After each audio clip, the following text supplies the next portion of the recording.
كي ندعو إلى الله لننشر الخير في الكون الذي حار ونرسل العطر من روض الهدى الزاهي ويشرق السلم أنوارا وأنوارا.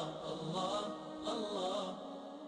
اس حوالے سے مجھے حضرت بہلول رحمۃ اللہ علیہ یہ بغداد میں ایک بزرگ گزرے ہیں جی، اور بڑے مغلوب الحال بزرگ تھے. تو ان سے ایک مرتبہ کسی نے پوچھا کہ آپ کا کیا حال ہے؟ کہا کہ اس کا کیا حال پوچھتے ہو جس کے منشا اور مرضی پر کائنات کا کارخانہ چل رہا ہے. واہ واہ. وہ بڑا حیران ہوا کہ یہ آپ کی مرضی پہ چل رہا ہے. کہا کہ ہاں، اس لیے کہ اللہ کی مرضی سے یہ سب کارخانہ کائنات چل رہا ہے. میں بہلول نے اپنی مرضی اللہ کی مرضی میں فنا کر دی ہے. جو وہ چاہتا وہ میں چاہتا ہوں، کہ میری مرضی سے چل رہا.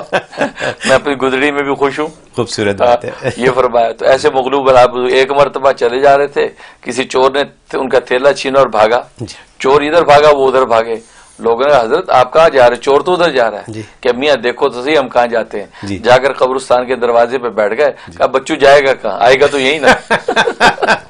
یہ یعنی اپنی اس دیوانگی میں ایسی جو فرزانہ بات کرتے ہیں کہ انسان کو حقائق پتہ چل جائے. ایک مرتبہ جب وہ یہ ہارون رشید بادشاہ کے دور میں تھے، تو ہارون رشید بادشاہ جب وہ ان کے ساتھ اٹکیلیاں کیا کرتا تھا، ان کو دیوانہ کہتا ہوتا تھا. تو ایک مرتبہ ایک چھڑی پڑی تھی، تو چھڑی اٹھا کے دے دی اور کہا کہ بہلول جو تم سے بھی بڑا دیوانہ ہو اس کو یہ دے دینا، اچھا میری طرف سے تحفہ. چلے گئے. کیونکہ اللہ کی عجیب سنت رہی کہ یہ سلاطین جتنے تھے بادشاہ، ان کے درباروں میں اس قسم کے مجذوب قسم کے اولیاء اللہ کو لا لا کے ان کی اصلاح کی اللہ تعالیٰ نے. ہاں، وہ مغلوب بزرگ آ جاتے تو ایسی بات کر دیتے جس کی ان کی اصلاح ہو جاتی تھی. وہ چھڑی لے کے چلے گئے. کچھ عرصے کے بعد ہارون رشید بیمار ہوا. تو جب بیمار ہوا تو وہ تیمارداری کے ساری سلطنت آئی، تو حضرت بہلول بھی آئے. تو بادشاہ سلام سب خیریت ہے، آپ ٹھیک ہیں؟ کہا کہ بس کیا، بس اب تو چلت پھرت کا زمانہ ہے، اب تو آخرت کا سفر ہے. آخرت کا سفر؟ اچھا، تو کب واپسی کب ہے آپ کی؟ تو وہ کہنے لگا کہ بہلول تو واقعی دیوان نہیں ہے بھائی، اس آخرت کے سفر سے کوئی واپس نہیں آتا، جو گیا تو گیا. اچھا، واپسی نہیں ہے؟ نہیں، واپسی کہاں ہوگا، آخرت سے کہاں واپسی آتی. لوگ ہنسنے لگ گئے.